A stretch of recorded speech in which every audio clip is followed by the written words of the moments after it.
رسول اللہ صلی اللہ علیہ وآلہ وسلم نے کچھ دعائیں بتائی ہیں، یہ دعائیں اپنا معمول بنائیے۔ کان اذا اصاب احدا ہم او غم او سقر او شدہ، کسی کو غم آیا، فکر نے گھائل اور نڈال کر دیا، بیماری نے لاچار کر دیا، سختیوں کی چکی میں پس گیا ہے، صرف اتنے الفاظ بول دے، اللہ ربی لا شریک لہ۔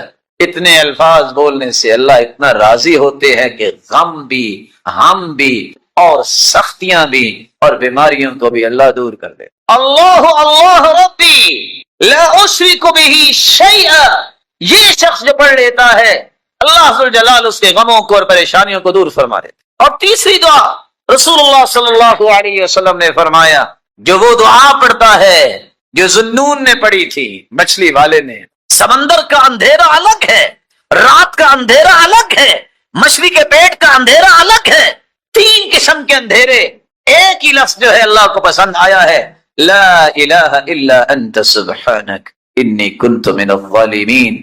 آگے اللہ کے رسول فرماتے ہیں، لم يدع بها رجل قط الا استجاب اللہ لذلك، جس بندے نے جس مقصد کے لیے، جس پریشانی کو دور کرنے کے لیے یہ الفاظ پڑھے ہیں، اللہ نے کبھی اسے محروم نہیں۔ اللہ کے رسول کان اذا رعه شیء، آپ کو بھی جب کوئی پریشانی ہوتی تو آپ یہ بھی پڑھتے، یا حی یا قیوم برحمتک استغیث، اللہ میں تیری رحمت کا ہی طلبگار ہوں، اللہم رحمتک ارجو فلا تکلنی الی نفسی طرفت عین واصلح لی شأنی کل لا الہ الا انت۔ یہ الفاظ پڑھنے والا کبھی کمزور دل نہیں ہو سکتا۔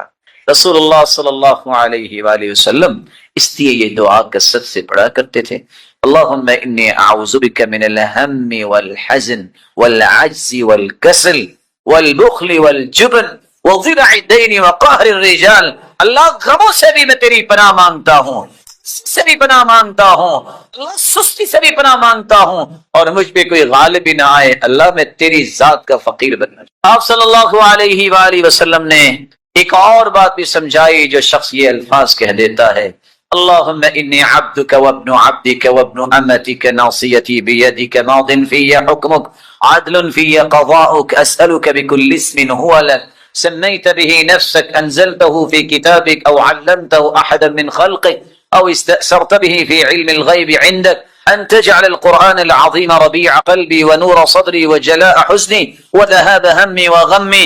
اللہ کے رسول کا فرمان ہے، جو یہ الفاظ کہہ دے اللہ اس کی مصیبت کو خوشیوں میں تبدیل فرما دیتے ہیں۔ اللهم انت ربي لا اله الا انت خلقتني وانا عبدك وانا على عهدك ووعدك ما استطعت اعوذ بك من شر ما صنعت ابوء لك بنعمتك علي وابوء بذنبي فاغفر لي فانه لا يغفر الذنوب الا انت۔ سید الاستغفار جو پڑھ لے، غم تو غم پیچھے رہ گئے، صبح یقین کر کے کوئی پڑھ لے، شام تک اسے موت آ جائے یہ جنت کا مہمان ہوگا، شام کو پڑھ لے یقین کر کے، صبح تک اسے موت آ جائے یہ جنتی مہمان ہوگا۔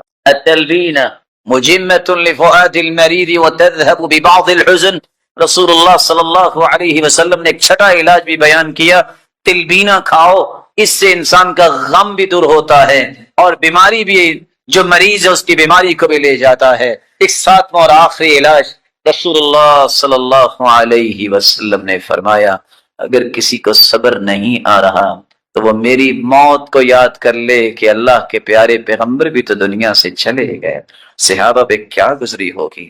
رسول اللہ صلی اللہ علیہ وسلم نے فرمایا، اللہ ذوالجلال اپنے فرشتوں سے پوچھتے ہیں، اقبضتم ولد عبدی ثمرۃ فؤادہ، جب تم نے روح کو قبض کیا میرے بندے جو دل کا ٹکڑا تھا کسی کا، یہ بتاؤ اس نے پھر کیا کہا؟ کہا اللہ حمیدک واسترجعک، اللہ تیری تعریف ہی کی ہے اور یہی کہا ہے انا للہ و انا الیہ راجعون، تعریف ہی کی ہے الحمدللہ انا للہ و انا الیہ راجعون۔ اللہ ذوالجلال فرماتے ہیں ابنوا لعبدی بیتا فی الجنہ وسموہ بیت الحمد، میرا آرڈر یہ ہے فرشتوں، اگر اس نے تعریف کی ہے انا للہ و انا الیہ راجعون پڑھا ہے جنت میں کہ ایسا محل تیار کر دو ان کے لیے کہ قیامت کے دن جب جنتی جنت میں جائیں تو ہر دیکھنے والا اس محل کی تعریف ہی کرتا رہے. ان کلمات کو تلاش کرو جو کلمات اللہ کے رسول نے سکھائے ہیں، جن کو اسم اعظم کہتے ہیں. اسم اعظم کے ساتھ کی گئی دعا رد نہیں ہوتی. وہ کون سے کلمات ہیں اسم اعظم کے؟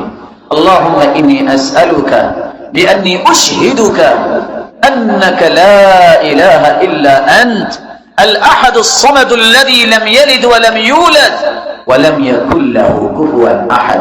یہ بھی اسم اعظم. دوسرا اسم اعظم اللهم لا اله الا انت المنان بديع السماوات والارض يا ذا الجلال والاكرام. یہ بھی اسم اعظم. پہلی ابو داؤد کی روایت اور یہ جامع ترمذی کی. اور تیسرا اسم اعظم اللهم انی اسألك بأن لك الحمد لا الہ الا انت وحدك لا شريك لك المنان بديع السماوات والارض ذو الجلال والاکرام. یہ بھی اسم اعظم. سنن ابن ماجہ کی روایت. اور سب سے آسان اگر یہ یاد نہیں ہو رہا وَإِلَٰهُكُمْ إِلَٰهٌ وَاحِدٌ لَا إِلَٰهَ إِلَّا هُوَ الرَّحْمَٰنُ الرَّحِيمُ. یہ بھی اسم اعظم. اگر آپ کو یہ بھی مشکل لگتا ہے الف لام میم اللہ لا الہ الا هو الحی القیوم، ان پانچوں اسم اعظم میں سے کوئی کلمات ضرور اختیار کریں. اس کے بعد پھر رسول اللہ صلی اللہ علیہ وسلم پہ درود بھیجیں. اور درود بھیجنے کے بعد سب سے پہلے اپنے لیے دعا کریں. دعا کرتے وقت ایک بات کو 3 مرتبہ ضرور کہیں. آپ صلی اللہ علیہ وسلم کا طریقہ تھا کان اذا دعا دعا ثلاثا واذا تکلم تکلم ثلاثا. جب بھی آپ دعا کرتے تو 3 مرتبہ دعا کرتے. اور دعا میں زور پیدا کریں. یہ نہ کہیں اللہ اگر تو چاہتا ہے تو دے دے، نہیں انہ لا مستکرہ، اللہ کے فیصلوں کو کوئی روکنے والا ہے. یہ کہو کہ اللہ مجھے دے. کثرت سے یہ بات کہیں. آپ اپنے رب سے مانگ رہے ہیں، اس کے فیصلوں کا کوئی روکنے والا نہیں ہے. مت کہیے کہ اللہ اگر آپ چاہتے ہیں تو دے دے، نہیں، اس یقین کے ساتھ دعا کیجئے یا اللہ مجھے یہ چاہیے اور میں نے لے کے ہی جانا. جو شخص نماز کے بعد 33 مرتبہ سبحان اللہ، 33 مرتبہ الحمدللہ، 34 مرتبہ اللہ اکبر کہہ دیتا ہے، اسے ملتا کیا ہے؟ 5 انعام ملتے ہیں. پہلا انعام اللہ کے رسول صلی اللہ علیہ وسلم نے فرمایا غفرت عنہ خطایا وان كانت مثل زبد البحر. اگر کسی کے سمندر کی جھاگ جتنے بھی گناہ ہوں سب کے سب معاف کر دیے جاتے ہیں. 4 دوسرا انعام کیا ہے؟ صحابہ آ کے کہتے ہیں اللہ کے رسول، وہ امیر صحابہ حج بھی کرتے ہیں، عمرہ بھی کرتے ہیں، جہاد بھی کرتے ہیں، صدقہ بھی کرتے ہیں، کیونکہ ان کے پاس مال زیادہ ہے. ہمیں بھی کوئی ایسا نسخہ بتائیے کہ ہم ان کے برابر نیکیوں میں ہو جائیں. اللہ کے رسول نے فرمایا نماز کے بعد 33 مرتبہ سبحان اللہ الحمدللہ اللہ اکبر کہو گے، جو درجہ حج کا انہیں ملتا ہے تمہیں بھی ملے گا، جو عمرے کا اور جہاد اور صدقے کا انہیں ملتا ہے تمہیں بھی اللہ عطا کریں گے. قرآن مجید کی سب سے خوبصورت صورتیں جو فجر کی نماز سے پہلے 2 رکعتوں کے اندر پڑھی جاتی ہیں، قل یا ایھا الکافرون اور قل هو اللہ احد. بلکہ اس صورت کے الفاظ اللہ کے ہاں مقام رکھتے ہیں. ان الفاظ کے ساتھ اگر دعا کی جائے تو یہ اسم اعظم بن جاتا ہے. جو بھی دعا کی جائے اللہ اس دعا کو رد نہیں کرتے. رسول اللہ صلی اللہ علیہ وسلم کے صحابی بیان کرتے ہیں میں رسول اللہ صلی اللہ علیہ وسلم کے ساتھ مسجد میں داخل ہوا. ایک شخص نماز پڑھ رہا تھا اور دعا کر رہا تھا اللہم انی اسألک بأنی اشہد ان لا الہ الا انت الاحد الصمد الذي لم يلد ولم يولد ولم يكن له كفوا احد. ان الفاظ کے ساتھ اس نے دعا کی تو اللہ کے رسول صلی اللہ علیہ وسلم فرمانے لگے والذی نفسی بیدی لقد سأله باسمه الاعظم الذي اذا سئل به اعطى واذا دعي به اجاب. اس ذات کی قسم جس کے ہاتھ میں میری جان ہے، اس شخص نے اسم اعظم کے ساتھ دعا کی. اور جو ان کلمات کے ساتھ دعا کرتا ہے، جو بھی سوال کرتا ہے اللہ رب العزت اسے عطا کر دیتے ہیں. جو بھی دعا کرتا ہے اللہ رب العزت اس کی دعا کو قبول فرماتے ہیں. بلکہ رسول اللہ صلی اللہ علیہ وسلم نے فرمایا جو سورۃ الاخلاص کی تلاوت کرتا ہے اللہ رب العزت اس کے گناہوں کو بھی معاف فرما دیتے ہیں. 1 مرتبہ نہیں، آپ نے 3 مرتبہ فرمایا قل یا ایھا الکافرون فقال قد برئ من الشرک. ایک آدمی کو قل یا ایھا الکافرون پڑھتے سنا آپ نے فرمایا یہ شرک سے بری ہو گیا۔ دوسرے شخص کو سنا وہ قل هو اللہ احد پڑھ رہا تھا، فقال غفر له، اللہ رب العزت نے اس کے گناہوں کو معاف کر دیا ہے۔ میرے بھائیو باوجود ہو کر قبلہ رخ ہو کر چار لفظوں میں سے کوئی لفظ ضرور استعمال کرو۔ وَإِلَٰهُكُمْ إِلَٰهٌ وَاحِدٌ لَا إِلَٰهَ إِلَّا هُوَ الرَّحْمَٰنُ الرَّحِيمُ، یہ اسم اعظم ہے۔ دوسرا لفظ الف لام میم اللہ لا الہ الا هو الحی القیوم۔ تیسرا لفظ اللہم انی اسألک بأنی اشہدک انک انت اللہ لا الہ الا انت الاحد الصمد الذی لم یلد ولم یولد ولم یکن له کفوا۔ چوتھا لفظ اللہم لا الہ الا انت المنان بدیع السماوات والارض ذا الجلال والاکرام۔ ان چار لفظوں میں سے کوئی لفظ بھی بولو، حدیث کہتی ہے اللہ کبھی تمہاری دعا کو رد کریں گے نہیں۔ اس میں اعظم ہے یہ، اذا دعی فاجاب واذا سئل فاعطى، جو مانگو گے عطا ہوگا، جو دعا کرو گے قبول ہوگی۔ پھر اس کے بعد درود پڑھیے، درود پڑھنے کے بعد یقین کر کے دعا کیجیے۔ کیسا یقین؟ ادعوا اللہ وانتم موقنون بالاجابہ، یقین ہوگا، یہ ناممکن میرے نزدیک ہے، ساری امیدوں کی ڈورے ڈاکٹر نے توڑ دی ہے، کچھ نہیں ہوگا، لیکن یہ مخلوق ہے، میں بھی نہ اور محترم ڈاکٹر صاحب بھی، ایسا اس کا ہونا، اللہ میں یہ چاہیے۔ فلیعزم المسئلہ، چمٹ کے دعا کیجیے یقین کے ساتھ کہ وہ ضرور سنے گا۔ رسول اکرم صلی اللہ علیہ وآلہ وسلم جو ہم سب کے لیے نمونہ ہیں، اللہ عز و جلال نے اس ہستی کو ذات کے اعتبار سے بھی بے مثال بنا، آدم سے لے کر آج تک، اور قیامت تک آنے والی انسانیت میں ایسی ہستی نہ آئی ہے نہ قیامت تک آئے۔ جس طرح وہ مخلوق میں سے ذات کے اعتبار سے بے مثال ہے، اسی طرح صفات کے اعتبار سے بھی بے مثال ہے۔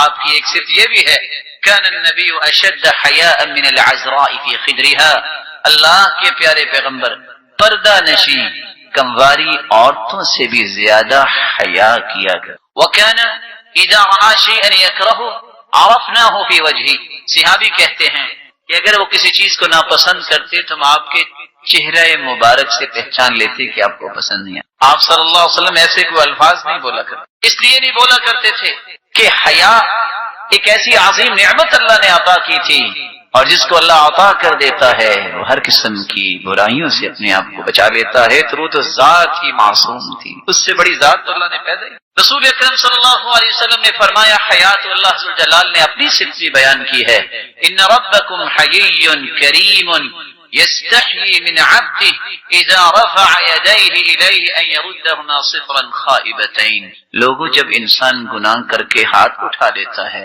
گناہ اس نے کیے ہیں، اللہ کو حیا آ رہی ہوتی ہے کہ میرا بندہ اب سچی توبہ لے کے آئے گیا ہے تو میں اس کے ہاتھوں کو خالی ہوں۔ یہ اللہ کی بھی صفت ہے حیا کرنا، اللہ بھی پردہ پوشی کرتا۔ من ستر مسلما سترہ اللہ یوم القیامہ، کسی کی ذاتی اگر غلطی ہو اس پہ پردہ پوشی کو کرتا ہے تو قیامت کا دن ہو یجعلہ اللہ تحت کنفہ، اللہ چھپا کے اس سے پوچھیں گے، کوئی نہیں دیکھ رہا ہوگا، میرے بندے یہ تو نعم یا رب اظلمک عبدی، میرے فرشتوں نے کوئی غلط تو نہیں یا رب، لا یا رب نہیں میرے مالک۔ اللہ فرمائیں گے تو نے ایک کام کیا دنیا تیرے اندر حیا تھی، تو نے لوگوں کی ذاتی غلطی پر پردہ ڈالا، چپکے سے جنت چلے جاؤ۔ اللہ تعالیٰ یہ صلاحیت مسلمانوں کو۔ چھوٹی سی آخری بات کر کے میں اور آپ اپنے اندر حیا کیسے پیدا کر سکتے ہیں؟ بڑا مہم سوال ہے کہ حیا کی اتنی عظمت تو ہے لیکن میں پیدا کیسے کر سکتا ہوں؟ اس کا پہلا طریقہ یہ ہے جتنا ایمان مضبوط ہوگا اتنا حیا مضبوط۔ حدیث آپ نے سن لی ہے حیا اور ایمان اکٹھے، حیا چلا جائے تو ایمان بھی۔ اپنے ایمان کو مضبوط کیجیے اور ایمان مضبوط ہوتا ہے قرآن و حدیث میں۔ دوسرا طریقہ جسے آپ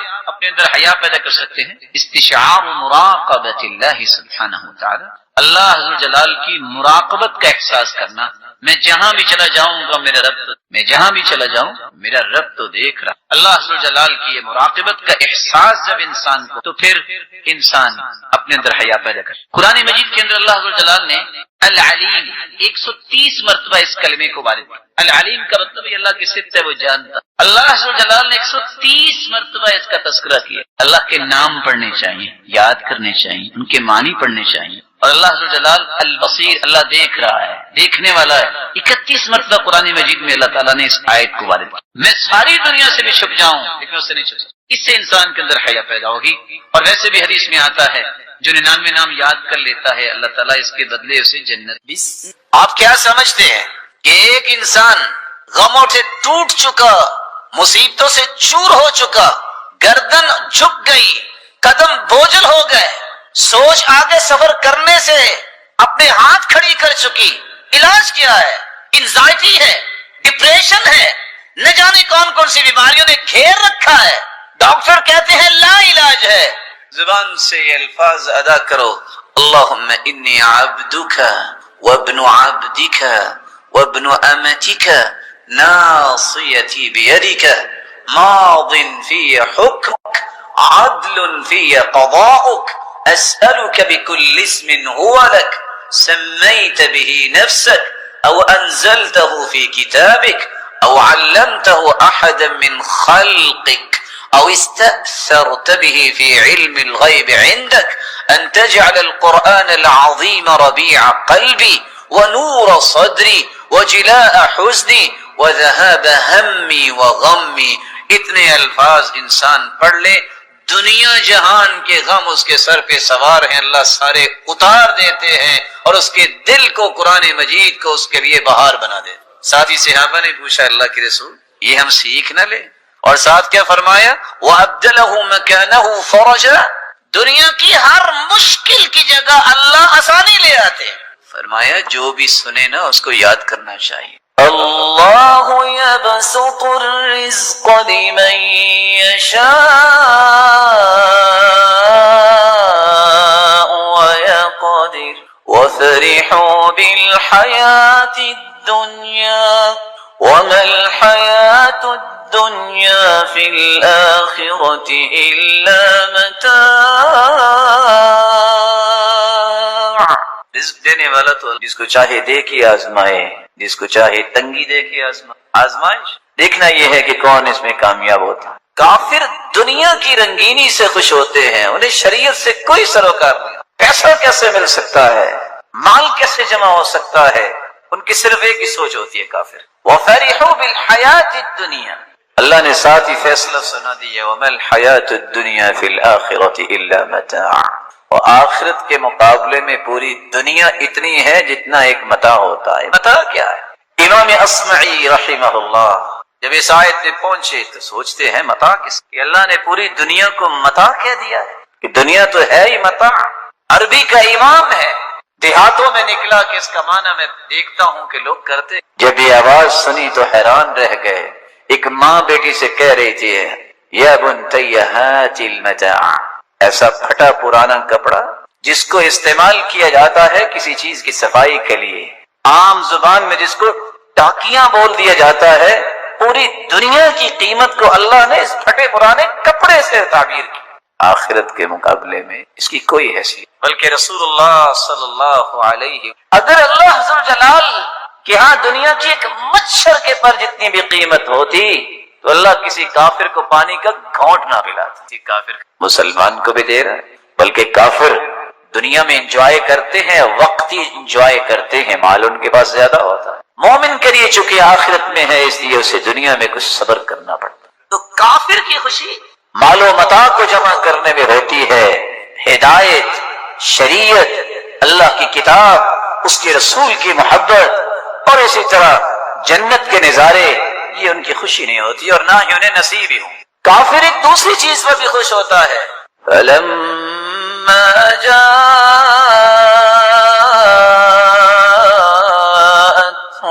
رُسُلُهُم بِالْبَيِّنَاتِ فَرِحُوا بِمَا عِندَهُم مِّنَ الْعِلْمِ وَحَاقَ بِهِم مَّا كَانُوا بِهِ يَسْتَهْزِئُونَ۔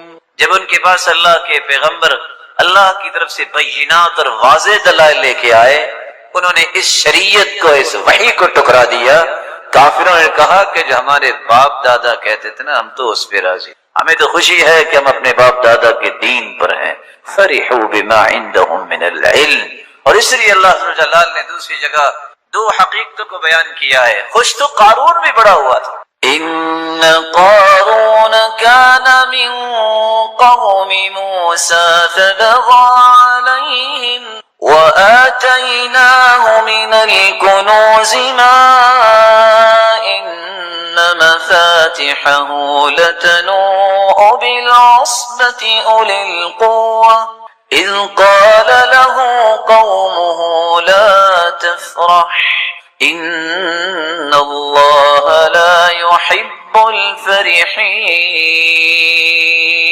قارون کے بہت بڑے خزانے تھے، 9 لوگ تو صرف اس کے خزانوں کی چابیاں ہی اٹھاتے۔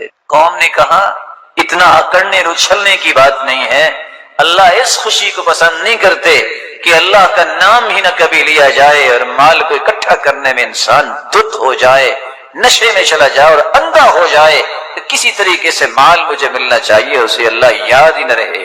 اللہ اس خوشی کو پسند۔ فَلَمَّا نَسُوا مَا ذُكِّرُوا بِهِ فَتَحْنَا عَلَيْهِمْ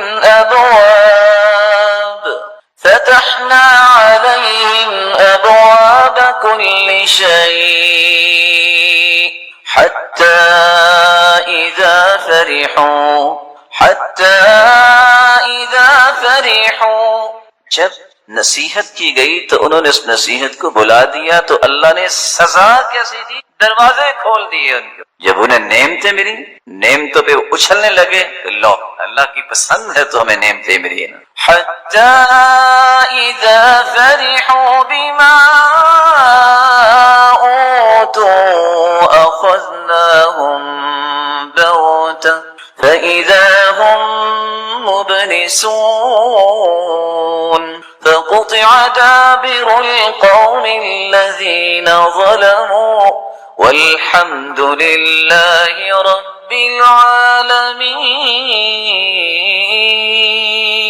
ایک شخص آ کے کہتا ہے یا رسول اللہ صلی اللہ علیہ، میں ایک مسئلہ لے کر آیا ہوں آپ کے پاس، اس مسئلے نے قد ارہقتنی واسقمتنی، اس نے مجھے توڑ کے رکھ دیا ہے، میں بیمار ہو گیا ہوں اس مسئلے، مجھے اس کا حل غم دیکھیں۔ رسول اکرم صلی اللہ علیہ وسلم نے پوچھی کون سی بات جس نے تمہیں توڑ کے رکھ دیا ہے، تھکا دیا ہے، بیمار کر دیا ہے؟ احزنتنی، اس شخص نے کہا کہ مجھے غم زدہ کر دی۔ کس چیز نے غم زدہ کیا ہے؟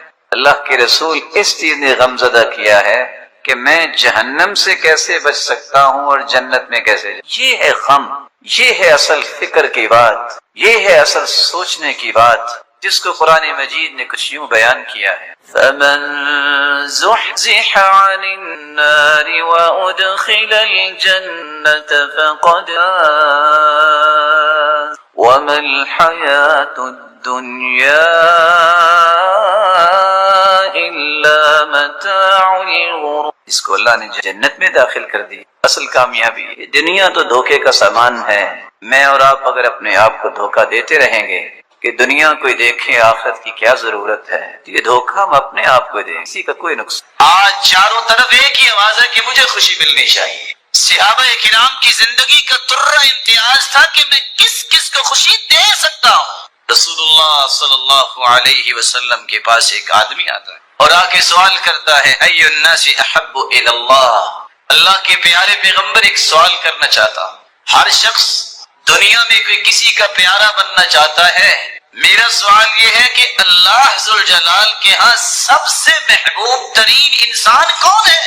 ابھی اس سوال کا جواب نہیں آیا، اس نے ایک دوسرا سوال کر وَأَيُّ الْأَعْمَالِ أَحَبُّ إِلَى اللَّهِ، اللہ کے رسول صلی اللہ علیہ وسلم، لوگ ایسے کام کرتے ہیں جو اچھے کام ہو، جن کو اللہ نے نیک طینت بنائی ہو۔ میرا سوال یہ ہے کہ سب سے محبوب ترین عمل کون سا ہے اللہ کے نزدیک؟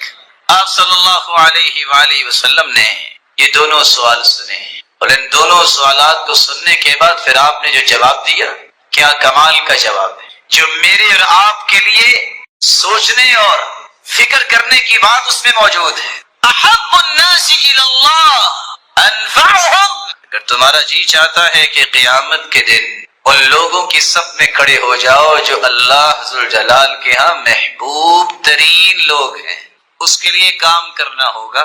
انفعهم للناس، وہ لوگ اس صف میں کھڑے ہوں گے جو لوگوں کو سب سے زیادہ نفع پہنچانے والے، زبان سے نفع، اپنے مال سے نفع، اپنی عقل و فراست سے نفع، علم و دانش سے نفع کس طرح لوگوں کو نفع مل سکتا ہے، اس کی ایک ہی فکر ہوتی ہے، اور یہاں فکر ہوتی ہے کس طرح مجھے نفع مل سکتا ہے۔ دونوں میں فرق ہے۔ رسول اللہ صلی اللہ علیہ وآلہ وسلم نے تو تاجروں کو بھی یہ کہہ دیا تھا، التاجر المسلم الصدوق، ہو تاجر، ہو مسلمان، ہو سچ بولنے والا، الامین، ہو امانت دار، قیامت کا دن ہوگا اللہ ذوالجلال اسے انبیاء کے ساتھ کھڑے گا۔ اللہ کے رسول نے فرمایا تھا کثرت سے درود پڑھو۔ فمن كان اكثرهم علي صلاة كان اقربهم مني منزلة، جو کثرت سے جتنا زیادہ درود پڑھتا ہے قیامت کے دن وہ میرا امتی اتنا ہی سب سے میرے قریب ہو۔ کتنی خوش نصیبی ہے۔ کتاب و سنت کو سمجھنے والے کیا کہتے ہیں کہ ساری زندگی دعا کرتے رہو، اگر تم درود نہ پڑھو وہ دعا قبول ہونا تو دور کی بات، وہ دعا تو آسمانوں تک چڑھتی۔ کوئی پوچھے تو صحیح نا ہم سے کہ ہمارا موقف کیا ہے، خود سے ہی بات بنا کے کہہ دیں کہ قرآن و سنت کو ماننے والے ایسا کہتے ہیں۔ ہم تو نہیں ایسا کہتے، ہم تو کہتے ہیں دنیا میں سب سے بڑا خوش نصیب ہی وہ ہے جو اللہ کے ذکر کے بعد سب سے زیادہ درود پڑھتا ہے۔ رسول اکرم صلی اللہ علیہ وآلہ وسلم نے اسی لیے صحابہ کرام سے کہا تھا، من صلی علی او سأل لی الوسیلہ حقت علیہ شفاعتی یوم القیامہ، جو شخص درود پڑھتا ہے اور پھر میرے لیے وسیلہ طلب کرتا ہے، قیامت کا دن ہوگا میں اس امتی کی شفاعت کروں گا، سفارش کروں گا۔ صحیح ترغیب کی روایت 1668، رسول اللہ صلی اللہ علیہ وسلم نے فرمایا، اولی الناس بی یوم القیامہ اکثرهم علی صلاة، قیامت کے دن سب سے پیارا اور قریبی میرے وہ ہوگا جو سب سے زیادہ مجھ پہ درود بھیجنے والا۔ بلکہ اللہ کے رسول صلی اللہ علیہ وسلم نے فرمایا تھا، ابخل الناس من ذکرت عنده فلم يصلی علی، بخیل تو دنیا میں بہت ہیں لیکن سب سے بڑا بخیل کسی نے دیکھنا ہے تو وہ ہے جس کے پاس میرا تذکرہ ہو اور پھر وہ درود نہ بھیج۔ یہاں رک کے میں ایک گزارش کروں گا بڑوں سے بھی اور چھوٹوں سے۔ کچھ تو اللہ کے رسول کے دشمن ہیں، کافر، کچھ ایمان لانے کے باوجود بھی دشمنی کرتے ہیں کیونکہ اللہ کے رسول کی بات نہیں مانتے اور آپ کے وزیروں اور مشیروں کو برا بلا کہتے ہیں، یہ بھی دشمنی ہے اللہ کے رسول۔ اور کچھ لوگ چاہتے نہ چاہتے بھی بخیلی کر جاتے ہیں اور بخل کرنے والوں کے صف میں کھڑے ہو جاتے ہیں اور اپنے آپ کو نیک بھی کہتے ہیں۔ آپ پوچھیں گے وہ کیسے؟ اپنا نام آئے گا تو 4 سابقے 4 لاحقے، ایم اے پاس ہے، بی اے پاس ہے، اور یہ ماسٹر کیا ہے، یہ ایم فل کیا ہے، پی ایچ ڈی کی ہے، اس کے بغیر نام لکھنا بولنا سننا پسند ہی نہیں ہے۔ سرتاج رسول صلی اللہ علیہ وسلم کا نام آئے گا تو کیا ڈال دیں گے؟ صاد، بخیل ہے۔ تیری زبان کی سب سے بڑی سعادت یہ ہے، تیرے قلم کی سب سے بڑی سعادت یہ ہے اس زبان کی نوک پہ بھی آئے محمد الرسول اللہ صلی اللہ علیہ وسلم۔ اس سے بڑی سعادت کیا ہے قلم کی؟ وہ ساری دنیا کی باتیں لکھ لے، اللہ کے ذکر کے بعد محمد مصطفیٰ کا نام آئے تو صلی اللہ علیہ وسلم نہ کہے، سعادت کیسے؟ خوش بختی ہے۔ تو میں بات اگلی کرنے سے پہلے ایک وعدہ لینا چاہوں گا، اور اگر اس وعدے پہ ہم سب پختہ ہو جائیں تو آج کی مجلس اس کا فائدہ ثابت ہو جائے گا۔ کون ہے جو آج کے بعد جب بھی لکھے گا وہ صاد یا صلعم نہیں لکھے گا بلکہ پورا لکھا کرے گا صلی اللہ علیہ وسلم؟ کون کون وعدہ کرتا؟ آپ اہل علم ہیں، آپ کو ان باتوں کا خیال کرنا چاہیے۔ کچھ لوگ سارا کچھ لکھیں گے، بسم اللہ الرحمن الرحیم نہیں لکھیں گے، 786 لکھ دیں گے۔ ان مسکینوں سے پوچھو 786 بنتا کیسے ہے؟ ابجد حوض حقی کو بھی نکالیں تو 786 بنا کے دکھائیں۔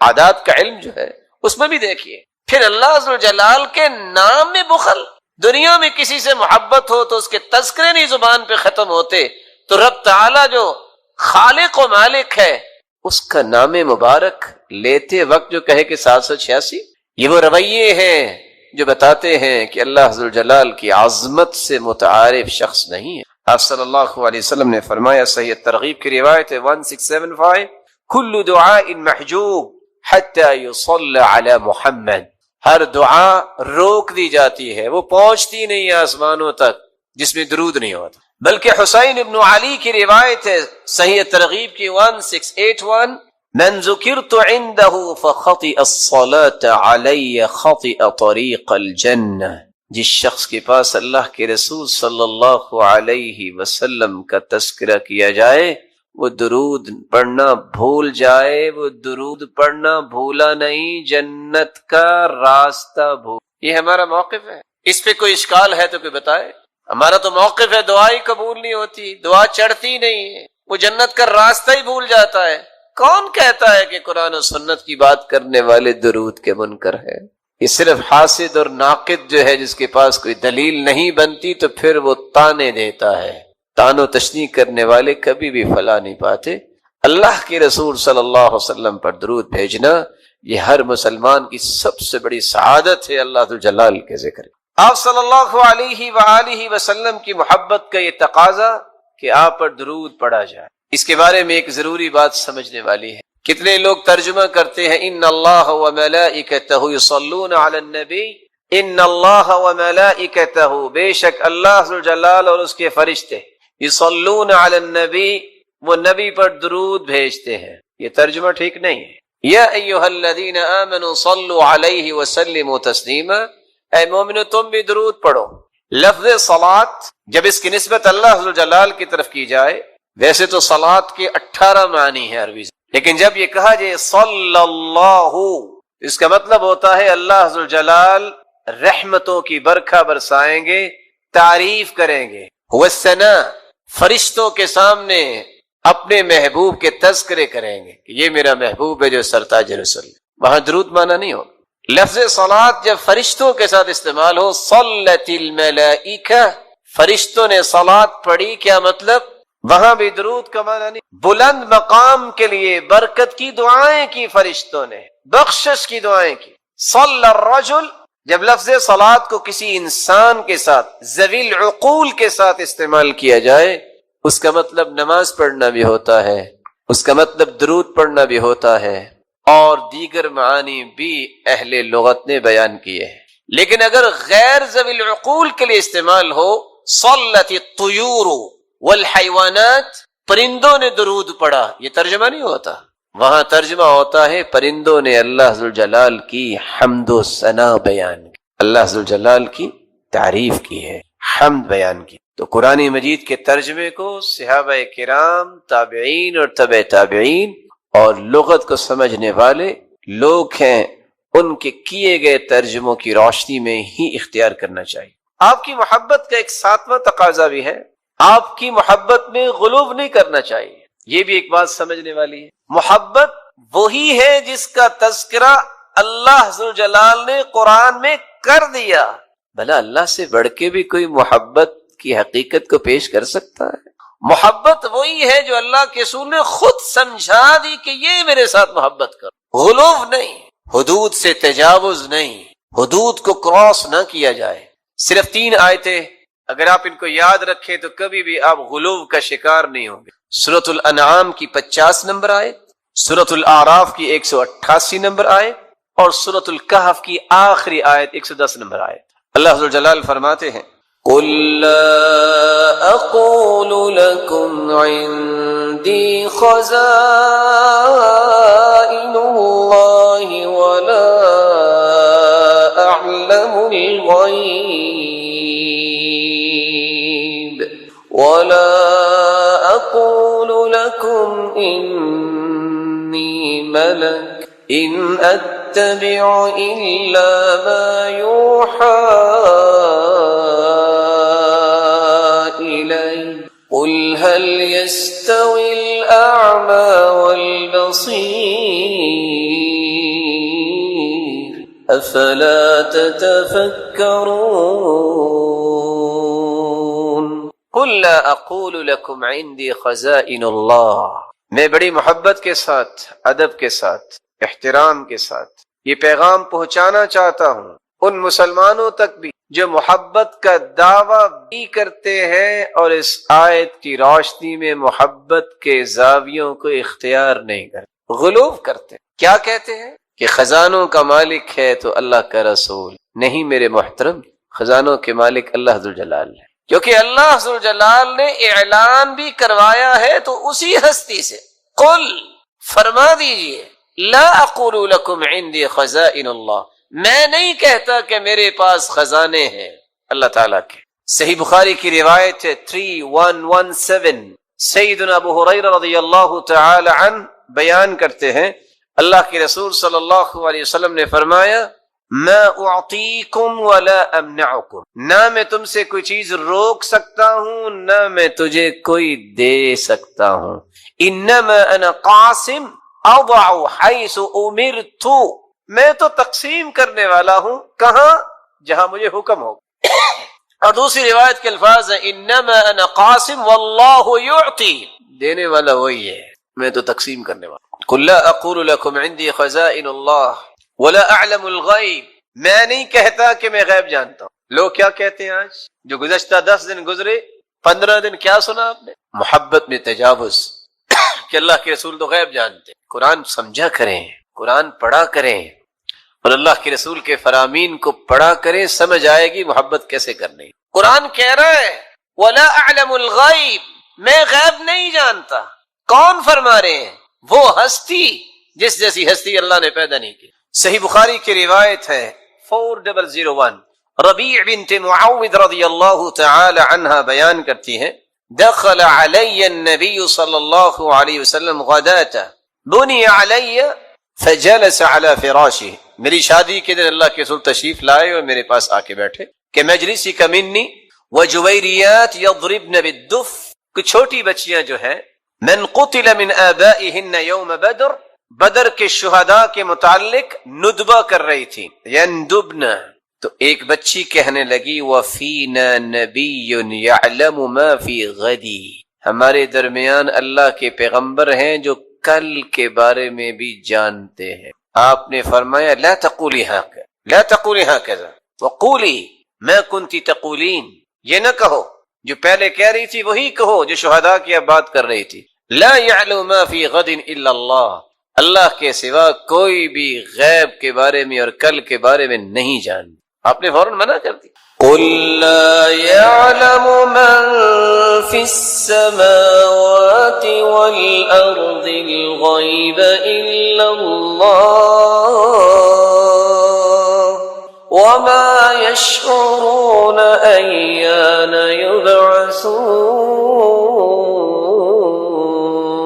يبعثون۔ میرے محبوب فرما دیجئے لا يعلم من في السماوات والأرض الغيب إلا الله، زمین و آسمان کے غیب کے متعلق کوئی نہیں جانتا۔ ہاں جس کو اللہ ذوالجلال نے اپنے پیغمبر کو بتا دیا پھر وہ غیب رہتا نہیں ہے، جس کو یہ آیت سمجھ آ جائے کبھی بھی تجاوز نہیں کرے گا۔ لوگ آدھی آدھی رات گزار دیتے ہیں اور یہ کہہ رہے ہوتے ہیں ادرکنی یا رسول اللہ، انظر الی یا رسول اللہ صلی اللہ علیہ وسلم، میرے بھائی استغاثہ اور مدد طلب کریں تو اللہ ذوالجلال سے۔ آپ صلی اللہ علیہ وسلم کی ذات مبارکہ پوری کائنات ایک طرف اور محمد مصطفیٰ کی عظمت ایک طرف۔ لیکن ایک بات سمجھانے کے لیے پوچھوں گا، اگر اللہ کے رسول صلی اللہ علیہ وسلم غیب جانتے ہوتے تو آپ کے 70 صحابہ جو ہیں وہ احد میں شہید ہو گئے، تو آپ احد میں پھر جاتے؟ بولیے، اگر پتا تھا کہ میرے صحابہ شہید ہو جائیں گے۔ ڈیر معونہ پہ 70 قراء شہید ہو گئے جن کو خود ہی بھجوایا تھا۔ اگر غیب کا علم ہوتا تو اہل قرآن جو شہید ہوئے ہیں آپ اس کے بارے میں کیا کہیں گے؟ سیدہ عائشہ رضی اللہ تعالی عنہ بھی جن کی پاکیزگی قرآن نے بیان کی، اگر غیب کا علم ہوتا تو آپ یہ فرماتے ان کنت الممت بذنب فتوبی واستغفری، عائشہ اگر تم سے بھول ہوگی ہے، غلطی ہوگی ہے تو توبہ کر لو۔ بیوی سے کہتے ایسا؟ اگر غیب کا علم ہوتا تو وہ لقمہ جس میں زہر ڈالی گئی کھانے میں تو آپ وہ لقمہ لیتے؟ اللہ ذوالجلال نے عقل اس لیے دی ہے کہ اس کے ساتھ قرآن کو صحیح طریقے سے سمجھا جائے۔ ساتھ ہی اللہ ذوالجلال فرماتے ہیں وَلَا أَقُولُ لَكُمْ إِنِّي مَلَكٌ، میں یہ بھی نہیں کہتا کہ میں فرشتہ ہوں۔ آپ نے سنا ہوگا کہ کیا کہتے ہیں، نبی نور من نور اللہ ہے۔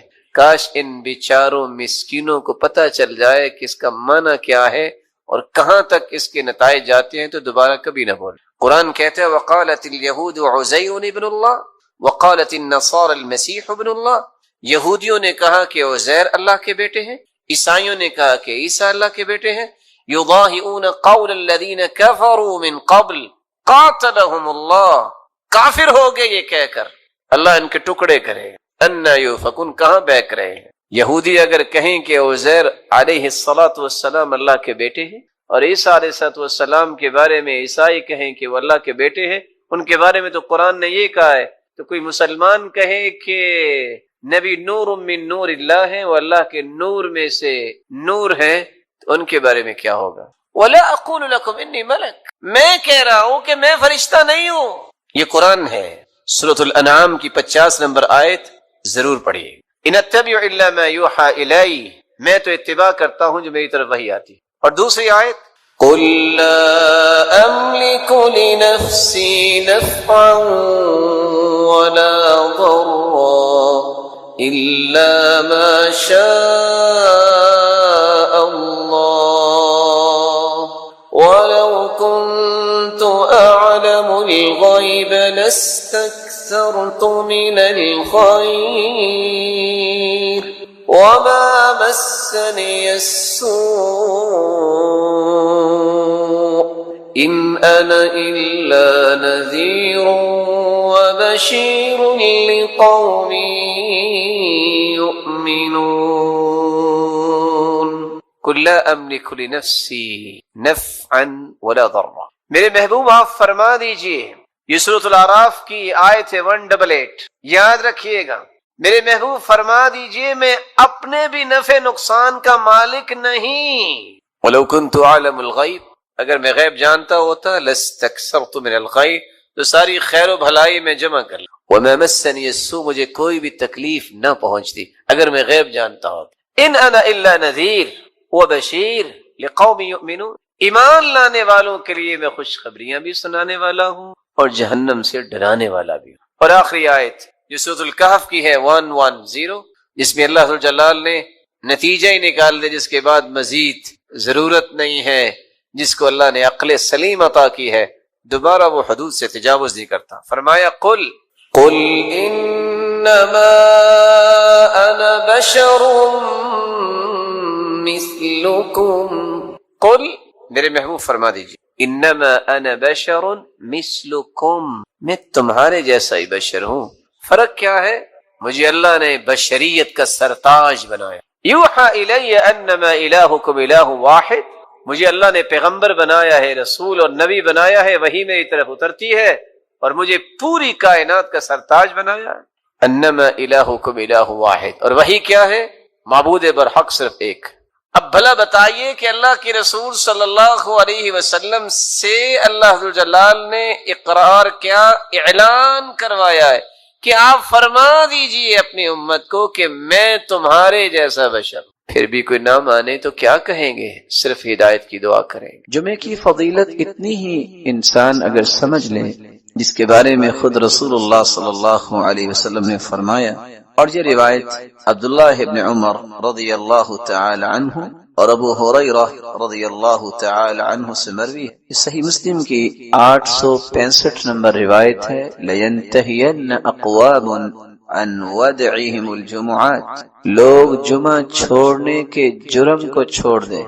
أَوْ لَيَخْتِمَنَّ اللَّهُ عَلَى قُلُوبِهِمْ، وگرنہ اللہ تعالیٰ ان کے دلوں پر مہر لگا دیں گے. ثُمَّ لَيَكُونُنَّ مِنَ الْغَافِلِينَ، پھر ان کی زندگی غافلوں کی زندگی ہو جائے گی. اور ایک دوسری روایت کے الفاظ یہ ہیں، من ترک 3 جمع متہاونا، جو شخص 3 جمعے سستی کرتا ہوا چھوڑ دیتا ہے، طبع اللہ علی قلبی، اللہ تعالیٰ اس کے دل پر مہر لگا دیتے ہیں. رسول اللہ صلی اللہ علیہ وسلم نے جمعے کی فضیلت کے متعلق فرمایا، سیدنا ابو ہریرہ رضی اللہ تعالی عنہ سے مروی ہے کہ اللہ رب العزت کے پیارے پیغمبر نے صحابہ کرام کو اس بات کی خوشخبری دی اور فرمایا، نحن الآخرون الاولون یوم القیامہ، ہم دنیا کے اندر تو یہودیوں اور عیسائیوں کے بعد آئے ہیں، لیکن قیامت کے دن سب سے پہلے جنت میں جائیں.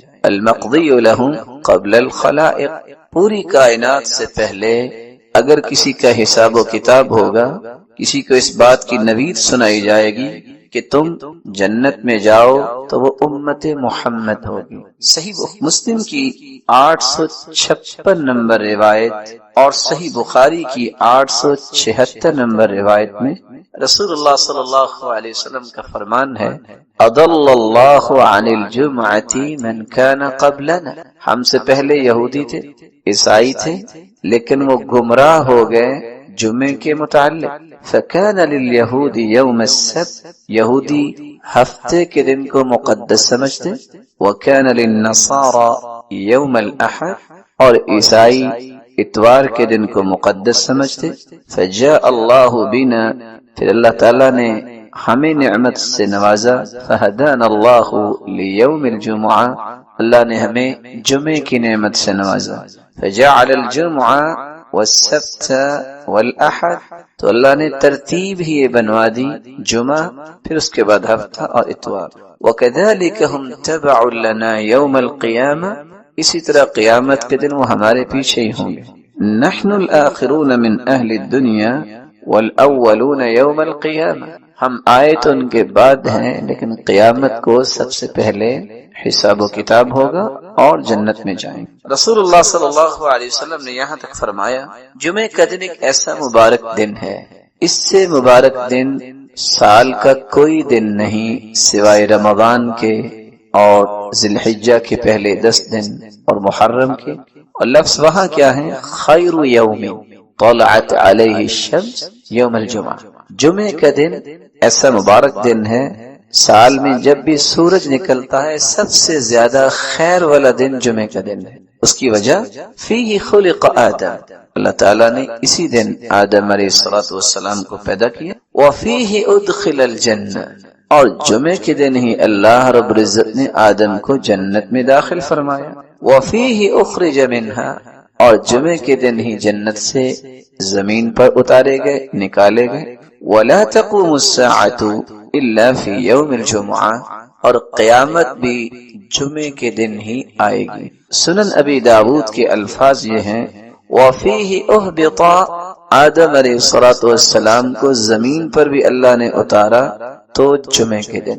وفیہ تیب علیہ، اور جمعے کے دن ہی اللہ تعالیٰ نے آدم علیہ السلام کی توبہ کو قبول فرمایا۔ وفیہ مات، اور جمعے کے دن ہی اللہ کے پیغمبر آدم علیہ السلام فوت ہوئے۔ وفیہ تقوم الساعہ، اور جمعے کے دن ہی قیامت قائم ہوگی۔ اور ساتھ یہ فرمایا، وفیہ ساعۃ لا یصادفها عبد مسلم وهو یصلی یسأل اللہ حاجتہ الا اعطا، اس دن ایک ایسی مبارک گھڑی ہے، اس مبارک گھڑی میں جو بھی دعا کی جائے اللہ تعالیٰ اس دعا کو رد نہیں کرتا۔ رسول اللہ صلی اللہ علیہ وسلم نے یہاں تک فرمایا، اور یہ سنن ابن ماجہ کی روایت ہے 1084 نمبر، کہ دنوں میں سرتاج دن، سید دن جمعے کا دن ہے۔ ان یوم الجمعہ سید الایام واعظمها عند اللہ، جمعے کا دن تمام دنوں کا سید ہے، سرتاج ہے، اور وہ اللہ کے ہاں بڑی ہی عظمت والا دن ہے۔ وَهُوَ أَعْظَمُ عِنْدَ اللَّهِ مِنْ يَوْمِ الْأَضْحَى وَيَوْمِ الْفِطْرِ، بلکہ فرمایا کہ عید الفطر اور عید الاضحیٰ سے بھی زیادہ عظمت والا دن۔ فیہ 5 خصال، اس میں 5 ایسی خصلتیں ہیں۔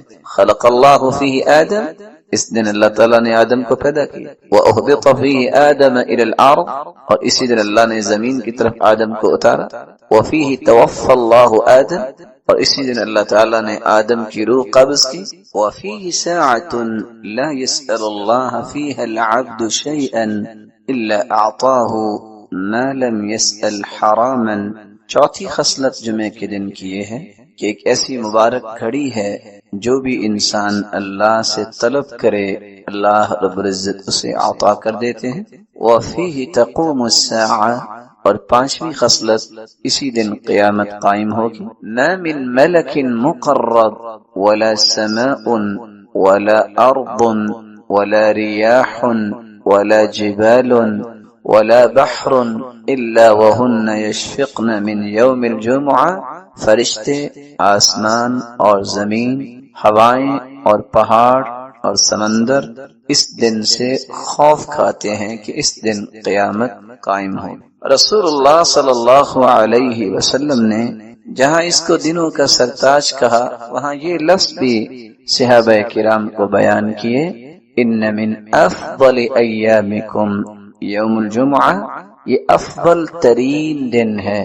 بقیہ چیزوں کو بیان کرتے ہوئے آپ نے یہ بھی فرمایا فَأَكْثِرُوا عَلَيَّ مِنَ الصَّلَاةِ فِي، جمعے کے دن تم کثرت سے درود پڑھا کرو، فَإِنَّ صَلَاتَكُمْ مَعْرُوضَةٌ عَلَيَّ، کیونکہ تمہارا سلام مجھے پہنچایا جائے گا۔ رسول اللہ صلی اللہ علیہ وسلم کے صحابہ نے سوال کر دیا کہ ہم اگر درود پڑھیں گے تو آپ کے پاس کیسے پہنچے گا؟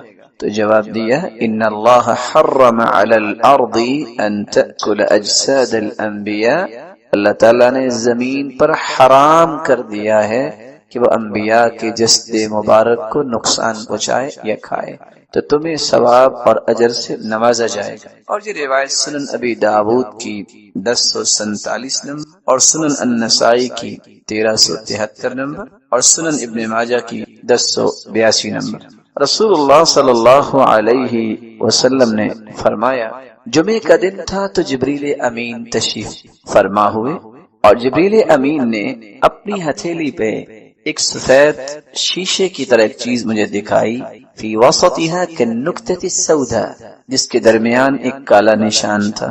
فقال ما هذه یا جبریل، میں نے سوال کیا جبریل یہ کیا؟ قال هذه الجمعة يعرضها عليك ربك لتكون لك عيدا، یہ تیرے رب کی طرف سے تحفہ ہے، جمعے کا دن ہے اور آپ کے لیے اللہ نے اس کو عید بنایا ہے، وَلِقَوْمِكَ مِن بَعْدِكَ، اور آپ کی قوم کے لیے بھی عید ہے۔ اور ایک دوسری روایت کے الفاظ، یہ روایت طبرانی کی روایت ہے، اور شیخ البانی رحمۃ اللہ علیہ صحیح الترغیب والترہیب میں اس کو صحیح کہہ رہے ہیں۔ آپ کے زبان اقدس سے یہ الفاظ بھی نکلے ان هذا اليوم جعلہ اللہ عیدا للمسلم، اللہ تعالیٰ نے جمعے کے دن کو مسلمانوں کے لیے عید کا دن بنایا ہے۔ بلکہ رسول اللہ صلی اللہ علیہ وسلم نے فرمایا ان فی الجنۃ لسوقا یأتونها کل جمعہ، جمعے کا مبارک دن اللہ جنت میں بھی رکھے، جنت میں ایک بازار ہوگا یأتونها کل جمعہ، صحیح مسلم کی 2833 نمبر روایت ہے کہ جنت میں بھی ایک بازار ہوگا جس میں جنتی جمعے کے دن آئیں گے، کیا کیفیت ہوگی یہ اللہ ہی جانتے ہیں۔ اور اگر اس کو دوسرے لفظوں میں آپ کہہ سکیں کہ جنت میں بھی اللہ تعالیٰ جمعہ بازار جنتیوں کی خواہشوں کو پورا کرنے کے لیے لگوائیں گے، فتحب ریح الشمال، شمال کی طرف سے ہوا آئے گی، فتحسو فی وجوہہم وثیابہم، جو جنتیوں کے لباس اور ان کے چہروں پہ پڑے گی، فیزدادون حسنا وجمالا،